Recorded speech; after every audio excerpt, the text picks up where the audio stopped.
எக்கடல் வண்ணனோ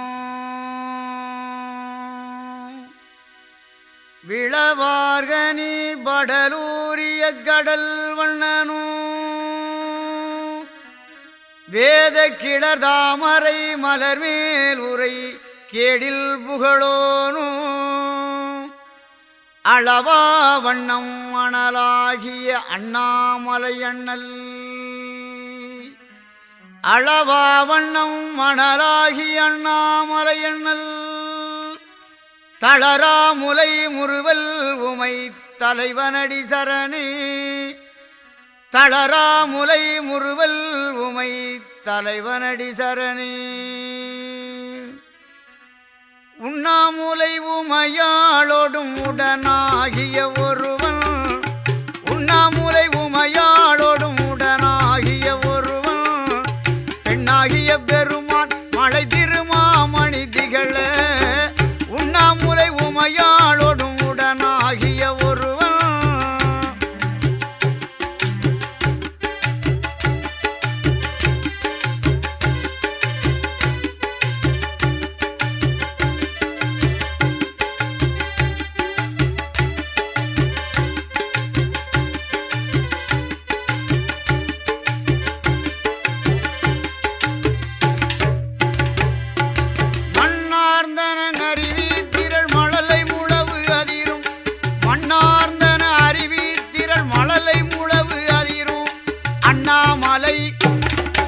அண்ணாமலை தொழுவார் வினை வழுவா வண்ணம் அருமே உண்ணாமுலை உமையாளோடும் உடனாகிய ஒருவன்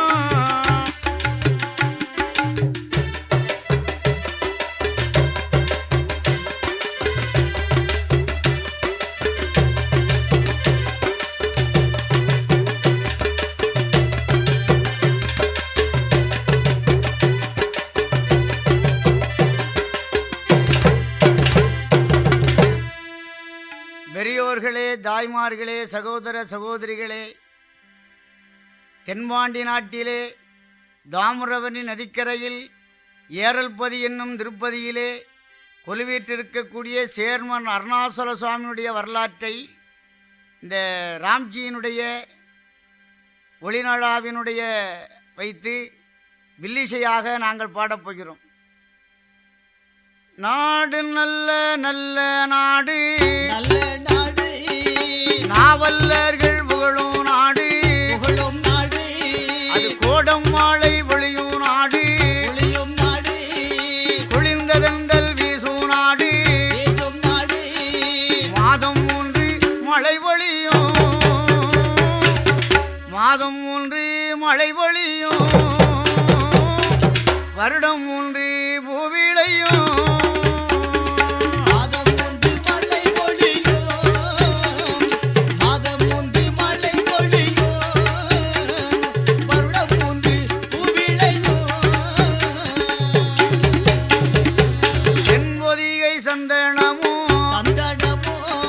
தென்றலோடு தான் கலந்து தெருக்களிலே உலாவி வரும் தெருக்களிலே உலாவி வரும் தென்பாண்டி சீமையிலே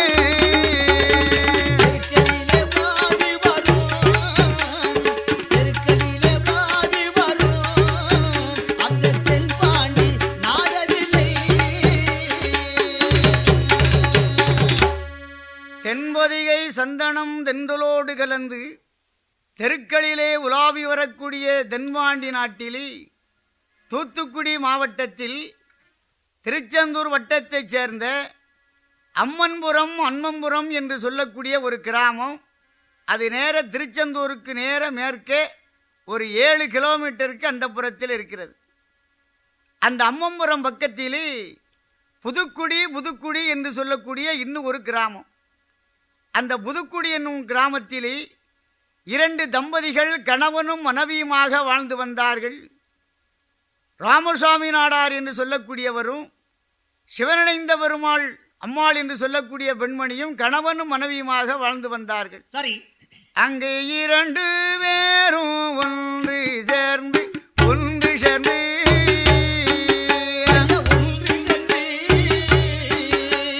இல்ல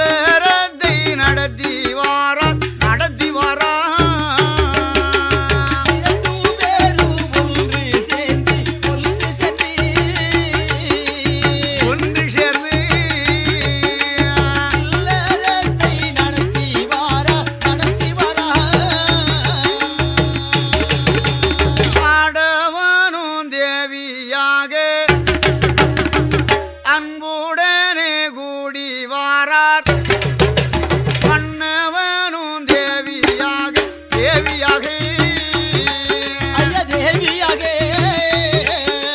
மங்களமாய் வாழ்ந்துவாரார் வந்த வேண்டும் தேவியாக தேவியாக தேவியாக மங்களமாய் வாழ்ந்து வாரார் வாழ்ந்து அந்த ராமசுவாமி நாடார் அவர்கள் ஏரலுக்கு கிழக்கே உள்ள உமரிக்காடு என்று சொல்லக்கூடிய கிராமத்திலே இருந்து சிவனடைந்தம்மாள் என்று சொல்லக்கூடிய ஒரு பெண்மணியை மனைவியாக தேர்ந்தெடுத்து அக்கினி சாட்சியாக கல்யாணம் பண்ணி கணவனும் மனைவியுமாக ஈருடலும் ஓர் உயிரைப் போன்று இல்லறமே நல்லறமாக கொண்டு இல்லற வாழ்க்கையே இனிதே நடத்தி வந்தார்கள் இரண்டு பேர்களும். அப்படி வெகுகாலமாக அவர்கள் இல்லறத்தை நடத்தி வந்தும் ஈசனுடைய திருவருளினாலே எல்லா செல்வங்களை பற்றி அவர்கள் இன்புற்று வாழ்ந்து வருகிறார்கள். ஆனால் இரண்டு பேர்களுக்கும் கைவிடித்த நாள் முதலாய் கைக்குழந்தை வீரக்கவில்லை. மாலையிட்ட நாள் முதலாய் மதளை இல்லா கவலை ஒன்று காலம் அது சென்றதானார் காலம் அது சென்றதானார் கருமஞ்செய்ய குழந்தை இல்லை. காலம் அது சென்றதானார் அங்கே காலம் அது சென்றதானார் கர்மம் செய்ய குழந்தை இல்லை. ஈசனின் திருவருளினாலே எல்லா செல்வங்களைப் பற்றி அவர்கள் இன்புற்று வாழ்ந்து வந்தும் அவர்களுக்கு பின்னாலே பெயர் சொல்வதற்கு ஒரு குழந்தை செல்வம் இல்லாமல் போய்விட்டது. பெருங்குறை குழந்தை இல்லாதவர்களுக்கு நற்கதி கிடையாதென்று வேதம் சொல்லும். அந்த அம்மாள் பார்த்தால் அரிய பெரிய கவலை கொண்டாள். நாதா பகவானே எல்லா நமக்கு திரவியங்கள் சொத்து சுகங்கள் இருந்தும் நமக்கு பின்னாலே பிள்ளை இல்லாமல் போய்விட்டதே. கடவுளே புத்திரன் இல்லாதவர்களுக்கு புண்ணிய உலகத்திலே இடமில்லை என்று சொல்வார்களே. இந்த செல்வமெல்லாம் நமக்கு இருந்து என்ன பயன்? இரண்டு பேரும் கடைசி காலத்தில் நாம் போகும்போது கர்மக்கடனை செய்வதற்கு ஒரு குழந்தை இல்லாமல் போய்விட்டதே.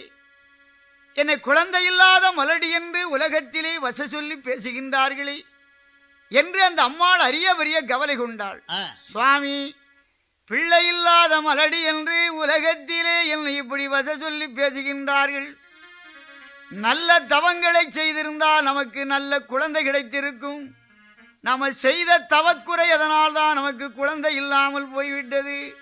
சுவாமி அருங்கீணரம் பொய்கையிலே அந்த அருங்கீணராம் பொய்கையிலே நமக்கு அருகு நல்ல படந்திருக்கும். அந்த அருகு நல்ல கொடி விலகி ஐயோ அள்ளி தண்ணீர் தெளிப்பதற்கு நாம் அதிக தவம் செய்யவில்லை. ஐயோ குறுங்கீணராம் பொய்கையிலே என் கணவாம் மன்னவரே நமக்கு கோரை அது படந்திருக்கும். அந்த கோரை நல்ல கொடி விலக்கி கொண்டு தண்ணீர் தெளிப்பதற்கு நமக்கு கோடி தவம் செய்யவில்லை.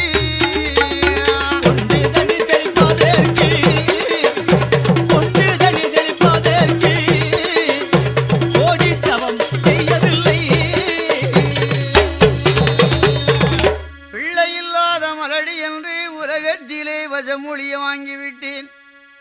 நமக்கு அருங்கிணராம் பொய்கையிலே சுவாமி அருகு படர்ந்திருக்கும். அருகு கொடி விலக்கி அள்ளி தண்ணீர் நீர்மால தெளிக்க நாமல் அதிகத்தவம் செய்யவில்லை. ஐய குறுங்கிணராம் பொய்கையிலே நமக்கு கோரை படர்ந்திருக்கும். கோரை கொடி விலக்கி கொண்டு தண்ணீர் நீர்மால தெளிக்க நமக்கு கோடித்தவம் செய்யவில்லை என்று கதறி பதறி புலம்பினாள். ஐயோ, என்ன பாவங்களை முந்தின ஜென்மாவிலே செய்தேனோ, இப்பிறவிலே நமக்கு குழந்தை இல்லாமல் போய்விட்டது. ஐயோ, நட்டாத்திலே கையை நழுவ விட்டேனா? நல்லவர்கள் மனதை நடுநடுங்கச் செய்தேனோ? இல்ல வலிய வழக்கிட்டு மானத்தை கெடுத்தேனா? அல்லது வரவு போக்கு வழியடைத்தேனா, இல்ல வெயிலுக்கு ஒதுங்கு விருட்சத்தை அளித்தேனோ, அல்லது ஆலய கதவை சாத்தியடைத்தேனா, கொத்தை குறைத்தேனோ, பாவி குரமரக் கலந்தேனா, பட்டறை நெல்லிலே சண்டாளினும் வதரக் கலந்தேனோ, அல்லது கன்னிக்கு உளவு சொல்லி அவள் கல்யதானத்தை கெடுத்தேனா, அக்கினிய காலால் திண்டினேனோ, அல்லது வேதம் சொல்லும் அந்தணரை பழித்தேனோ, என்ன பாவங்களை செய்தேனோ, இப்பிறவில் நமக்கு குழந்தை இல்லாமல் போய்விட்டது என்று கணவனை பார்த்து அரிய பெரிய கவலையோடு புலம்பினாள். அதுக்கு அவன் ஆற்றி தேற்றி ஆறுதல் வார்த்தைகளை சொன்னான். அம்மா தாயே, குழந்தை இல்லைன்னா நீ தான் என்ன செய்வ, நான் தான் என்ன பண்ண முடியும்? 2 பேர் என்ன செய்ய முடியும்? ஒருவன் மனைவி வேண்டுமானால் ஒரு மனைவி இருக்க இன்னொரு மனைவியை இஷ்டத்துக்கு உன்னை பார்த்து கல்யாணம் பண்ணிக்கிடலாம், தேர்ந்தெடுத்துடலாம். குழந்தை வேண்டுமானால் அது தன்னாலே முடியக்கூடிய காரியம் இல்லை, அது தெய்வத்தாலே நடக்கணும். அதான் இருவர் மண்பிசையே ஒருவர் வண்ண பாம்பாட்டி சித்தர் வாக்கு. கணவன் மனைவி 2 பேரும் கூடி கலந்து வாழ்ந்தாலும் பகவானுடைய அனுக்கிரகம் இருந்தால்தான் ஒருவனுக்கு குழந்தை செல்வம் கிட்டும். ஆமையா. அதனால் அவர் சொன்னா, நீ குழந்தை இல்லைன்னு கவலைப்படாதே, நமக்கு தெய்வத்தினுடைய திருவருள் இருந்தால் கண்டிப்பாக நடக்கும் என்று ஆற்றி தேற்றி ஆறுதல் வார்த்தைகளை சொன்னார். சரி. அப்படி சொல்லி சில நாட்கள் கழித்த பிறகு ஒரு சிவனடியார் அவர் வீட்டுக்கு அன்னம் வாங்க வருகின்றார், ஒரு பண்டாரம் போல. அப்படியா? காவின் நல்ல உடையணிந்து உடையணிந்து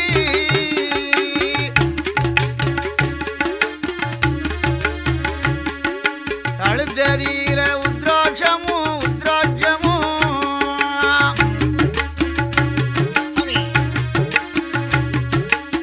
காததிலே செம்பு வாழி கையதிலே திருவோணாம் எங்கும் பிச்சை எடுப்பவர் போர் இறந்து உண்ணும் ஆண்டி போல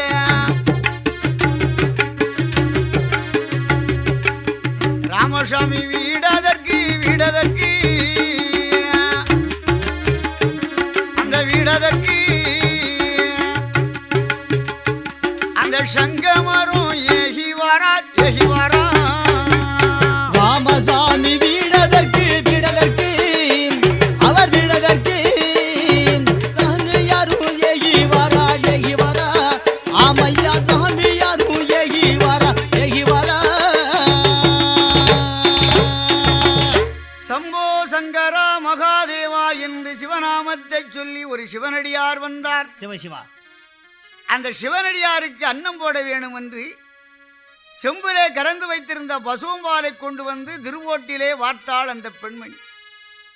சிவனடியார் அந்த அமுதை குடித்த உடனே சந்தோஷத்தோட சொன்னார், அம்மா வெகு நாளாக குழந்தை இல்லை என்று நீ ரொம்ப கவலையோடு இருக்கிற. ஆமாம்மா.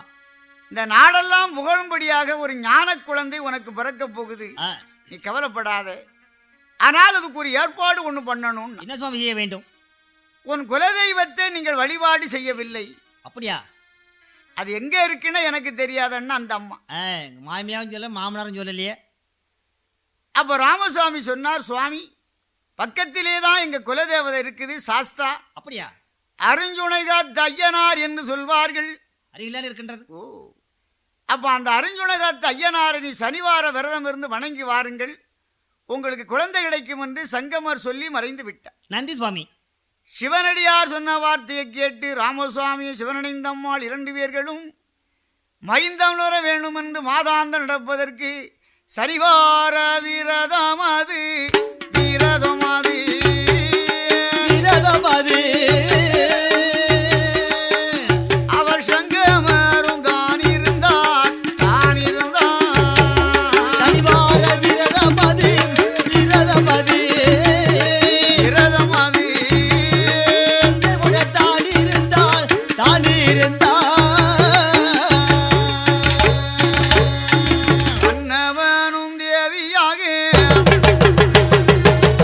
மாதாந்தம் தான் நடந்தான்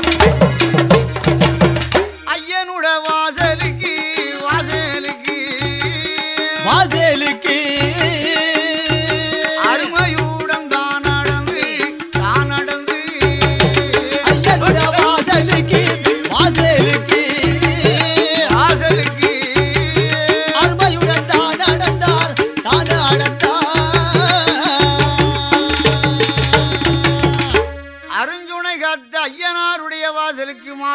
நடந்தார்கள். ஆஹா. அந்த சிவனடியார் சொன்ன மொழிப்படி சனிவார விரதம் இவர்கள் இருந்து ஒரே நேரமாக ஆட்சியும் ஐயருமாக ஐயனார் கோவிலுக்கு மாதாந்தம் நடந்தார்கள். 2 பேரும் நடக்கின்றார்கள். அது 1 வாரம் 2 வாரம் அல்ல, 21 மாதாந்தம். அந்த மாதாந்தம் இடைவிடாது தான் நடந்தான். 21 மாதாந்தம் மாதாந்தம் அங்கே இடைவிடாமல் தான் நடந்தான். 21 மாதாந்தங்கள் நடந்தார்கள். அதுல ஒன்றும் பலன் தெரியவில்லை. சரி. அதுக்கப்புறம் பக்கத்திலே செட்டியாபத்தி என்ற ஒரு கிராமம், அதுல 5 வீட்டு சுவாமி என்று சொல்வார்கள், அந்த கோவிலுக்கு மாதாந்தம் நடந்தார்கள். அப்படியா? அப்படி பக்கத்தில் உள்ள தெய்வங்களை எல்லாம் வேண்டியும் தீர்த்தங்கள் ஆடியும் இவர்களுக்கு குழந்தை செல்வம் கிட்டவில்லை. அறிகுறி தெரியவில்லை. குழந்தை இல்லையே என்று அந்த அம்மாளுக்கு கவலைக்கு மேல கவலை. ஒரு நாள் ஒரு குறி சொல்லக்கூடிய குரமகள் வந்தாள். அம்மா, நீ கவலைப்படாதே. என்னம்மா? அடுத்த வருஷம் இதே நாள் உன்னை பார்க்க வருவேன், நீ ஆம்பளை பிள்ளையோட இருப்ப. அப்படியா? அப்படியா? ஆனால் அதுக்கு ஒரு வழி செய்யணும். என்ன செய்வன் தாயே? இல்லை என்று வந்தவருக்கு அள்ளி அள்ளி கொடுக்கக்கூடிய வள்ளல் அண்ணாமலையார் திருவண்ணாமலை. அப்படியா? அது நினைக்க முத்தி. சிவசிவா. பஞ்சபூத தலங்களில் அக்கினி தலமாக விளங்கக்கூடியது. நீங்க திருவண்ணாமலையிலே சென்று கார்த்திகை தீபத்திற்கு போய் கிரிவலம் வந்து வணங்கி நின்றால் குழந்தை இருக்கு என்று அந்த குரமாது சொன்னான். ஆகட்டும் தாயே. இந்த வார்த்தையை கேட்டு ராமசாமியும் சிவனடைந்த அம்மாளும் சரியின் விஷம் மதித்து ஐப்பசி போய் கார்த்திகை பிறந்தது. சரி. கார்த்திகை திருநாள் பார்க்க வேணும் என்று அந்த காலத்தில் போக்குவரத்து வசதிகள் இல்லை. எந்த தலத்திற்கு சென்றாலும் கால்நடையாகவே பக்தர்கள் செல்வது வழக்கு. சரிதான். அதனால கார்த்திகை திருவிழா நெருங்குவதற்கு முன்னாலேயே இவங்க புறப்பட்டாங்க. அப்படியா? கட்டி சாதத்தை கட்டி கொண்டு புதுக்குடி நகரை விட்டு புறப்பட்டார்கள் 2 பேரும். சரி. புறப்பட்டவர்கள் எங்கேயா வருகின்றார்கள்? எப்படி? திருவண்ணா மலையதிலே சிறப்புடனே வந்தல்லவோ கார்த்திகை திருநாளை கண்டு கழிக்கவே வேணும்.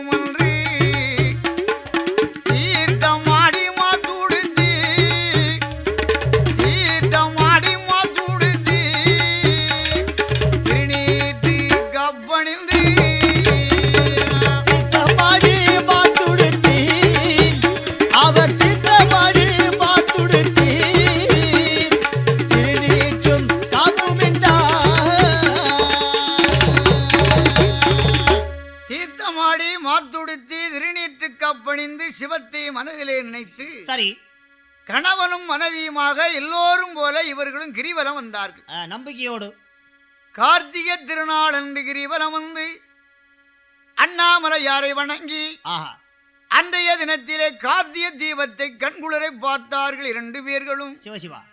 அந்த அம்மா, சுவாமி எனக்கு எந்த குறையும் இல்லை, எல்லா செல்வங்களை கொடுத்திருக்கிறேன், ஆனால் குழந்தை செல்வம் இல்லை, இவ காய்க்காத மரம் பூக்காத மரம் என்று எல்லோரும் என்னை கேவலமாக பேசுகிறார்கள். ஆமா சுவாமி, நீ ஆணை கொடுத்தாலும் சரி பெண்ணை கொடுத்தாலும் சரி அடியாளுக்கு ஒரு குழந்தை வரத்தை கொடுத்து இந்த மலடி என்ற பட்டம் எனக்கு மாற வேண்டும் ஐயா.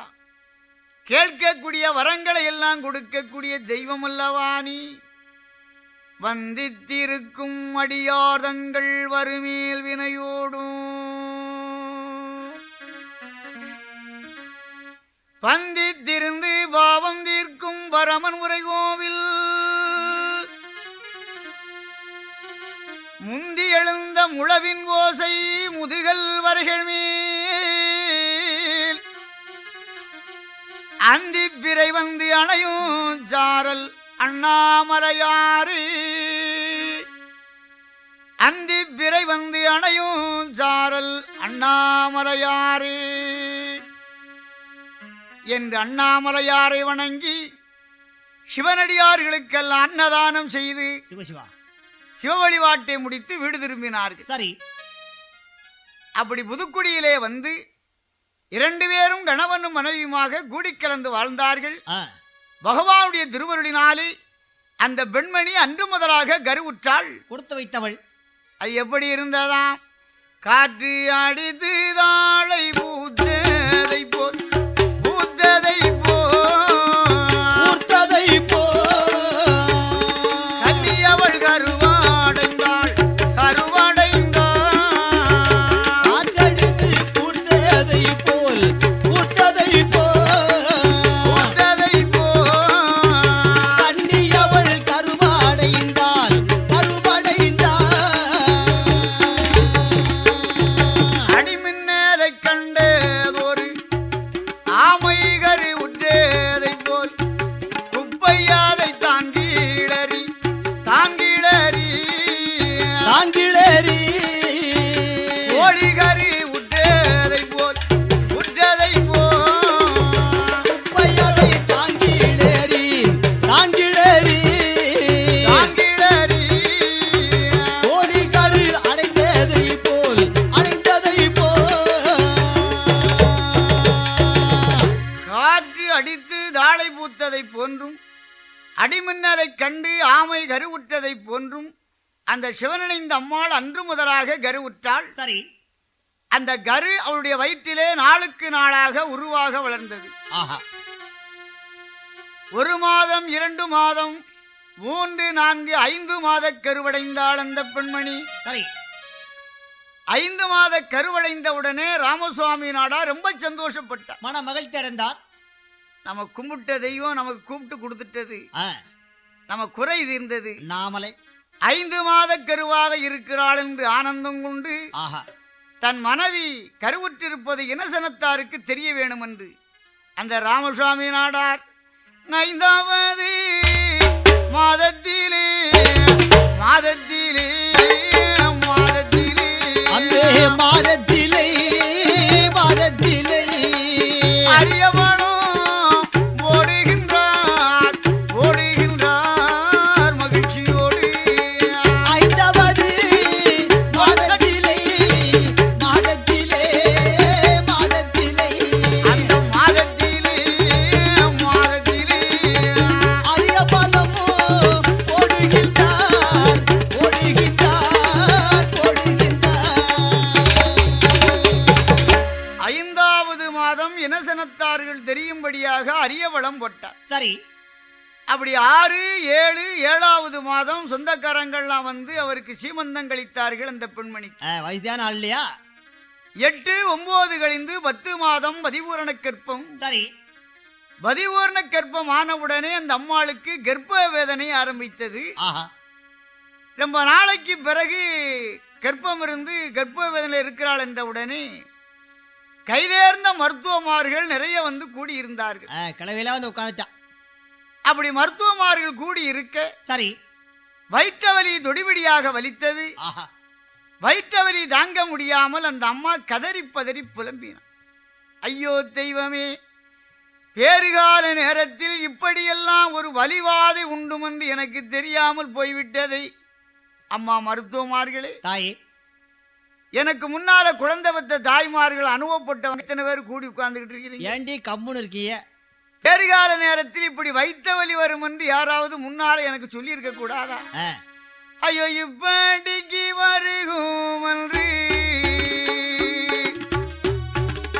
எனக்கு இப்படிக்கு வருகும் என்று அம்மா முன்னாளில் தெரிந்திருந்தால் நான் கோவிலுக்கு போக மாட்டேன், அங்க குழந்தை வரம் கேட்க மாட்டேன், நான் மாதாந்தம் நடக்க மாட்டேன், ஐயோ முதல வரம் கேட்க மாட்டேன் என்று முத்து முத்த கண்ணீரை மங்கை முகத்தூடனே சோர விட்டு ஏங்கி ஏங்கி தான் அழுதான், ஏங்கி ஏங்கி தான் அழுதான் அந்த ஏந்திழையாள் பெண்மயிலும் ஏங்கி ஏங்கி தாடழுதான், ஏங்கி ஏங்கி தாடழுதான், ஏன் கீழையா பெண் கொடியா?